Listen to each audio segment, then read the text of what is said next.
Hello everyone, welcome to GK24। उम्मीद है आप सभी लोग अपनी तैयारी बहुत अच्छे से कर रहे होंगे। तो आज के सेशन में हम बात करेंगे द्वारका एक्सप्रेसवे की, ठीक है, जो अभी रिसेंटली बनकर रेडी होने वाला है, जिसका 90% काम पूरा हो चुका है। और अभी ये स्कैम क्यों लिखा है, ठीक है, ये क्या है इसके पीछे कहानी।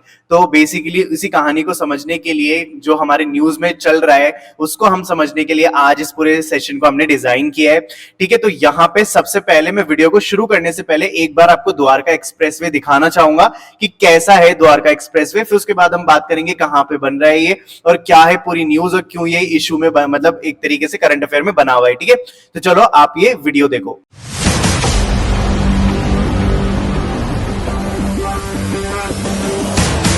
आधुनिक इंजीनियरिंग का चमत्कार, द्वारका एक्सप्रेसवे। तो ये था द्वारका एक्सप्रेसवे और आपको पसंद भी आया होगा। बहुत प्रीमियम लग रहा है, बहुत लेविश लग रहा है और जो कि है भी, ठीक है। इसकी कॉस्ट बहुत ज्यादा ही है तो उसी के ऊपर पूरा इश्यू है। तो देखो अब बात कर लेते हैं कि आखिर कहां बनाया गया है ये द्वारका एक्सप्रेसवे। तो देखो यहाँ पे अगर आप न्यू दिल्ली से बिलोंग करते होंगे तो आप इसको इजीली समझ पाएंगे, और अगर नहीं भी बिलोंग करते तो भी कोई बात नहीं, बस आप ध्यान से इस मैप को देखना, मैं आपको समझाता हूं। तो देखो यहाँ पे जो है आपका है ये न्यू दिल्ली, ठीक है, और यहाँ पे गाजियाबाद, ये नोएडा, ठीक है। तो देखो ये गाजियाबाद कह लो, नोएडा कह लो, ठीक है, यहाँ पे इस तरीके से गुड़गांव कह लो, ये सारे के सारे क्या है, दिल्ली एनसीआर वाले रीजन है, ठीक है, ये सारे। अब देखो यहाँ पे जब आप दिल्ली से जब इस साइड आओगे, ठीक है, यानी कि जयपुर वाले रूट पे जाओगे तो आपको कौन सा वाला रूट चूज करना पड़ता है, वो है NH8, ठीक है, जो जिसको फिर बाद में क्या बोला गया, NH48। तो ये वाला जो रूट है ना, ये जो है इसको NH48 कहा जाता है। अब अगर बात करें जब आप यहां से यहां आते हो, ठीक है, गुड़गांव क्रॉस करते हुए इस वाले रूट पे आते हो, जैसे यहाँ पे आगे आपको भिवाड़ी मिलेगा, ठीक है, और बाकी के दूसरे रीजन मिलेंगे, मतलब जिस किसी को गुड़गांव क्रॉस करके आगे आना होता है ना, तो वो समझ सकता है कि यहाँ पे कितना कंजेशन होता है ट्रैफिक का। और स्पेशली बात करूं तो वर्किंग आवर्स के अंदर, ऑफिस आवर के अंदर, जब यहाँ पे अगर आप फंस गए, अगर मान लो इवनिंग के अंदर, तो क्योंकि मेरा पर्सनल एक्सपीरियंस रहा है तो मैं आपको इसलिए इजीली बता सकता हूं, यहाँ पे अगर आप बीच में फंस गए इवनिंग के अंदर, तो आप समझ लो कि आपके 2-3 घंटे कहीं नहीं गए, अब आपको अपनी गाड़ी में बैठकर वेट करना पड़ेगा। तो ये कंडीशन हो जाती है।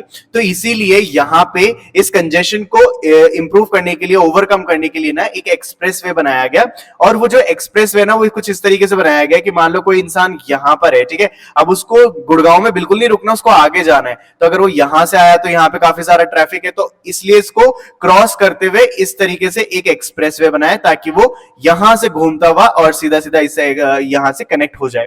तो ये जो है इस तरीके का कुछ एक्सप्रेसवे है। अब और डिटेल में समझते हैं, आगे देखते हैं। तो देखो ये है द्वारका एक्सप्रेसवे। अब देखो यहाँ पे ये जो आपको डॉटेड लाइंस दिख रही है ना, तो डॉटेड लाइंस बेसिकली आपका क्या है, जब भी हमने NH48 की बात करी थी ये वाली, तो ये NH48 हो जाएगा, ठीक है, यहाँ पे NH8 बोल रहे हैं इसको। और ये देखो आगे चल रहा है, लेकिन अभी इसी से ये जो डार्क वाली जो लाइन जा रही है ना, देखो यहां से, तो ये वाला जो है ना, ये है द्वारका एक्सप्रेसवे, जो आपका यहां पे जाके एंड होगा, ठीक है, जो आपको पूरा का पूरा गुड़गांव क्या करा देगा, क्रॉस करा देगा विदाउट एनी ट्रैफिक कंजेशन, ठीक है। यहाँ पे इस तरीके से इसको ओवरकम करने के लिए बनाया गया है। तो नाउ अब आपने देख लिया कि ये द्वारका एक्सप्रेसवे कैसा है, कहां पर बन रहा है और क्यों बन रहा है, ठीक है, सारी बातें क्लियर है। अब इशू क्या हुआ है, देखो यहाँ पे जो है अभी एक CAG की एक रिपोर्ट आई, CAG यानी controller and auditor general of India, उनकी एक रिपोर्ट के अकॉर्डिंग ये जो 29.06 किलोमीटर लंबा जो एक्सप्रेसवे है ना, वो बहुत ही हाई कॉस्ट पे बना है, ठीक है। मतलब यहाँ पे 1 किलोमीटर की जो कॉस्ट बताई जा रही है ना, वो ये है 250.77 करोड़, ठीक है, यानी पर किलोमीटर की कॉस्ट है ये। 1 किलोमीटर अगर इन्होंने एक्सप्रेसवे बनाया तो उसकी कॉस्ट इतनी आई है। लेकिन अभी इशू क्या है कि जब ये जो पूरा प्रोजेक्ट बनने मतलब जा रहा था ना, तो एक cabinet committee on economic affair होती है जो ये बताती है कि इसका बजट कितना होगा, या फिर इसका बजट पास करने वाली कमिटी समझ लो आप। तो उन्होंने कहा था जब ये शुरुआत में बनने वाली थी कि यहाँ पे 18.2 करोड़ लगेंगे पर किलोमीटर की अगर बात करें हम, ठीक है, तो तब की बात है ये। और अब जो है 18.2 किलोमीटर से कहां पे पहुंच गया ये 250 किलोमीटर, ठीक है। तो मतलब आप देख रहे हो कि 1 किलोमीटर की लागत जो हम मतलब बताई थी CCEN है, वो थी 18.2 किलोमीटर, लेकिन वो कितनी पहुंच गई, 250 से भी ऊपर, मतलब कितने गुना, 14 गुना, मतलब 14 टाइम्स जाए क्या है, हाई है। तो ये जो चीज है ये चिंताजनक है, और इसी की वजह से क्या था, ये न्यूज में बना हुआ था, और इसी की वजह से एनएचएआई से क्वेश्चन किए जा रहे हैं। ठीक है, सीएजी ने क्वेश्चन किया है एनएचएआई से, भाई इस तरीके से कैसे हुआ। अब देखो ये जो पूरा एक्सप्रेस वे है ना, ठीक है, ये एनएचएआई ने बिल्ड किया है अंडर भारतमाला प्रोग्राम।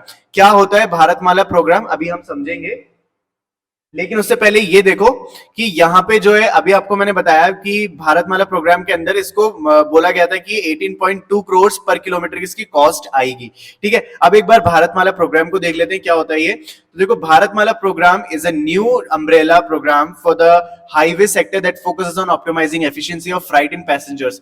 मतलब कि एक ऐसा प्रोग्राम है जहां पे क्या होना है कि जितने भी हाईवेज हैं, जितने भी हमारे ऐसे रूट्स हैं जिससे कनेक्टिविटी बेटर की जा सके। ठीक है, और इसके अंदर क्या करा था कि मतलब भारतमाला परियोजना जो है ना, इसके अंदर बहुत सारे इकोनॉमिक कॉरिडोर्स बनाए जाएंगे, इंटर कॉरिडोर्स बनाए जाएंगे, फीडर राउट्स बनाए जाएंगे, नेशनल कॉरिडोर बनाए जाएंगे। इससे क्या हो कि पैसेंजर्स और फ्राइट का इजीली मूवमेंट हो सके। ठीक है, और इसमें बहुत सारे रोड्स आ गए, कोस्टल आ गए, पोर्ट कनेक्टिविटी आ गई, ग्रीनफील्ड एक्सप्रेसवेज आ गए। तो ये सारे के सारे जितनी भी कनेक्टिविटी देखते हो ना आप, ये सारे के सारे भारतमाला प्रोजेक्ट के अंदर किया गया है। फिर उसके बाद लॉजिस्टिक पार्क और ये सारी चीजें इसमें आती है भारतमाला परियोजना के अंदर। तो इसी के अंदर जो है इस वाले प्रोजेक्ट को भी बनाया गया है। अब देखो, अब यहाँ पे आपको एक पिक्चर देख रही है, अब आपको इसको ध्यान से देखना है क्योंकि अब जो है रियल इश्यू में आपको समझाने वाला हूं। यहाँ पे देखो, आपको ये जो दिख रहा है ना, ये है हमारा द्वारका एक्सप्रेसवे। अब देखो यहाँ पे जब ये बनने वाला था ना, तो यहाँ पे सीसीईई की कमेटी की बात करते हैं।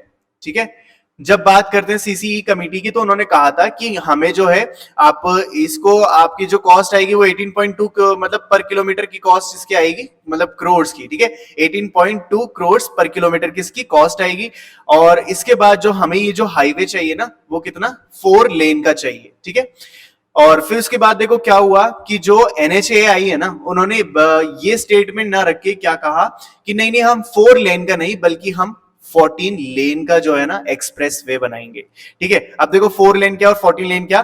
तो पहले तो यहाँ पे देखो, ये जो आपको दिख रहा है ना पिक्चर में, ये बीच वाला पोर्शन, ठीक है, ये एलिवेटेड है। तो देखो यहाँ पे कितनी लेन का है, 1 2 3 4, यानी 4 लेन तो है जाने के लिए, और इस साइड देखें राइट साइड में तो 1 2 3 4। ठीक है, तो यहाँ पे क्या है, 4 लेन ही क्या है आने के लिए। तो 4 और 4 कितने होगी, 8 लेन। तो मतलब आपने बोला था तो वो कितना, 14 लेन का, लेकिन आपने बनाया कितना, 8 लेन का। तो ऐसा कैसे हुआ। ठीक है, अब देखो, पहली बात तो देखो कि यहाँ पे बात करें, यहाँ पे नई स्लाइड पे आ जाते हैं। देखो देखो, एक बार मैं समराइज कर देता हूं।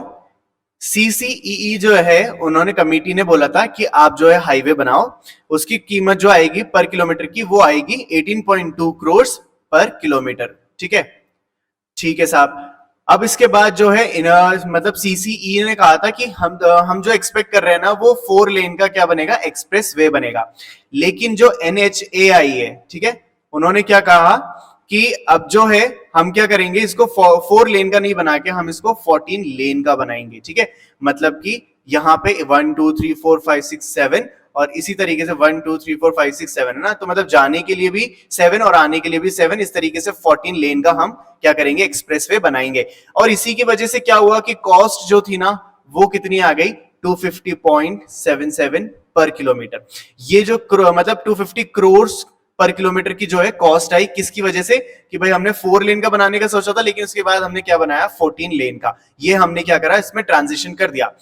लेकिन अभी आपको मैंने एक पिक्चर दिखाई, ठीक है, यहां पे आपने देखा कि यहां पे तो केवल 8 ही लेन है। ठीक है, तो आपने जो कहा था कि भाई 250 करोड़ जो आपका आया बजट, तो वो आया क्योंकि आपने 14 लेन का मतलब बताया हमें, तो हम उसके लिए सेटिस्फाइड थे। लेकिन आपने ये कहा कि चलो 18.2 करोड़ से बढ़ा के 250.77 करोड़ कर भी दिया, लेकिन उसके बाद भी हमने क्या किया, केवल 8 लेन ही बनाया। तो इसी वजह से ये पूरा इश्यू क्या है कि यहाँ पे चल रहा है। ठीक है, कि 8 लेन का आपने क्या बना के दिया, एक्सप्रेसवे बनाया। और यहाँ पे जो है एनएचएआई से क्वेश्चन यही करे जा रहे हैं सीएजी के द्वारा कि आप जो है खुद से सारे डिसीजन ले जा रहे हो। ठीक है, कि आपको जो है 14 लेन का बनाना है, 4 लेन का बनाना है, या फिर आपको बजट कितना इंक्रीज कर देना है। तो ये सारी की सारी चीजें आप खुद ही से कर रहे हो। तो ये सारे इस तरीके से मतलब ये जो क्वेश्चनिंग है ये चल रही है एनएचएआई से। ठीक है, तो यहाँ पे देखो जो सीएजी है उन्होंने क्या कहा है, it found that the NHAI board approved the Dwarka Expressway with a civil cost of 7287.29 crore with पर किलोमीटर ऑफ 250.77 करोड़, ठीक है। तो यहाँ पे जो सिविल कॉस्ट आई थी ना उसकी इतनी आई थी, और यहाँ पे जो कॉस्ट इन्होंने अप्रूव की थी कमेटी ने वो थी 18.2 करोड़, ठीक है। तो मैंने आपको वही बताया, वही सारी बातें। तो प्रोजेक्ट वाज ये जो प्रोजेक्ट है NH48 वाला, वो इसीलिए बनाया गया सो दैट दिल्ली और गुड़गांव के बीच में जो कंजेशन है ना, ट्रैफिक कंजेशन, उसको डीकंजेस्ट किया जा सके। अब देखो इसके अलावा जो CAG है वो कहते हैं कि हरियाणा की गवर्नमेंट ने हैंडओवर किया था 90 मीटर का मतलब राइट ऑफ वे, ठीक है। मतलब कि जो आप देख रहे हो ना, ये वाला जो रोड अभी हमने बात करी थी, यहाँ पे देखो ये जो पूरा रोड है ना, ये हरियाणा गवर्नमेंट इसको पहले ही बनाना चाहती थी। इसको पहले से ही उन्होंने एक तरीके से तैयार रखा था, एक तरीके से जमीन खरीद ली थी, आप ये मान लो, और उसके लिए वो रेडी था। तो इसलिए क्या हरियाणा गवर्नमेंट ने जब ये NHAI आई तो उन्होंने क्या किया, NHAI को पूरा का पूरा ये रोड सौंप दिया, ठीक है। और इसकी पूरी विड्थ कितनी थी, वो थी 90 मीटर। और अगर बात करें 14 लेन का हाईवे बनाने के लिए तो 70 से 75 मीटर जो थी उसकी ब्रेथ काम में आ जाती, ठीक है। वो काफी थी, इनफ थी। तो यही बताना चाह रहे हैं कि इतनी जो मतलब इतना चौड़ा जो हाईवे था, तो आपने उसको 14 लेन का ना भी मतलब बनाया भी नहीं, और उसके अलावा 8 लेन का बनाया, लेकिन आपने बजट भी इंक्रीज कर दिया। तो ये सारे के सारे क्वेश्चनिंग चल रहे हैं और यही था पूरा इश्यू। तो आप मुझे बताना अपने राय कमेंट बॉक्स में कि क्या मतलब आपका क्या कहना है इसके ऊपर, कि ये जो एक्सप्रेस वे है, ये जो बनाया NHAI ने, अपने अकॉर्डिंग इसका बजट इंक्रीज हुआ, कहां पे गड़बड़ हो सकती है, कौन गड़बड़ कर सकता है, या फिर आपके जो भी व्यू पॉइंट्स है, मैं चाहता हूं आप उसको कमेंट बॉक्स में लिखो। और देखो आपके व्यू पॉइंट्स ना अगर आप लिखोगे ना कमेंट बॉक्स में, उसको तो बहुत बड़ा एडवांटेज है। और वो क्या कि जब आप इस तरह के इश्यूज पर बात करोगे, सोचोगे, तो इससे आपकी थिंकिंग बढ़ती है, ठीक है। इससे आपको दुनिया को समझने का एक तरीके से और ज्यादा आपकी हॉराइजन्स ब्रॉड होते हैं, आप और अच्छे से इश्यूज को समझ पाते हो, क्योंकि ये वो इश्यूज है जो आपकी कंट्री में चल रहे हैं, जो आपके आसपास चल रहे हैं। इनफैक्ट अगर आप यहाँ पे NCR से बिलोंग करते होंगे तो ये तो आपके बहुत ही क्लोज हो रहा है ये सारी चीजें, ठीक है। और बात करें इंडिया की, नॉर्थ इंडिया की या फिर साउथ इंडिया की, डजंट मैटर, आपके इंडिया में ये हो रहे हैं, आपकी कंट्री में हो रहे हैं, तो आपको ये पता होनी ही चाहिए, आपको समझ में आने चाहिए। और आपके व्यू भी एक तरीके से, आपकी राय जो यानी ओपिनियन जो है वो मैटर जरूर करती है, और यहाँ पे फॉर्म भी होनी चाहिए, ठीक है। तो आप वो कमेंट बॉक्स में जरूर लिखना। तो उम्मीद है आपको ये सेशन पसंद आया होगा, और इसी तरीके की GK GS current affair update, job vacancy और प्रिपरेशन स्ट्रेटेजी, कॉम्पिटिटिव इश्यूज के एनालिसिस पाने के लिए चैनल से जुड़ना ना भूलिए, सब्सक्राइब बटन को प्रेस करके। और इसके अलावा मैं आपको यहाँ पे ये जो आपका ऐप दिख रहा है आपको GK24, इसके बारे में भी आपको बता देता हूँ। तो यहाँ पे जो है इस ऐप के अंदर मैं बहुत डेली बेसिस पे क्या करता हूँ, करंट अफेयर अपडेट करता रहता हूं, ठीक है। और इसके अलावा यहाँ पे बहुत सारे मैं MCQs भी डालता हूं, सो दैट आप क्या करो, अपनी तैयारी को और ज्यादा सुनिश्चित कर लो कि आपकी तैयारी कितनी ज्यादा स्ट्रांग है। बहुत सारा यहाँ पे स्टडी मटेरियल मिल जाएगा आपको, ठीक है। और ये सारी की सारी क्या है चीजें, फ्री। ये लिखना थोड़ा ज्यादा जरूरी होता है हमारे लिए, क्योंकि अगर ये जो होता है, अगर आपको ये मिल जाए तो आप थोड़े कुछ ज्यादा हो जाते हो। तो एक्चुअल में आप ही के लिए बनाया गया है, ठीक है। कोई आपसे चार्ज नहीं लिया जाएगा, आपके लिए बनाया गया है, सो दैट आप इसका ज्यादा से ज्यादा यूटिलाइजेशन कर सको, ठीक है। तो आप इसको डाउनलोड कर लेना, इसका लिंक जो है मैं डिस्क्रिप्शन बॉक्स में दे दूंगा। तो thank you so much for watching this video. इस वीडियो को लाइक करना, शेयर करना दोस्तों के साथ, और चैनल को क्या करना, सब्सक्राइब।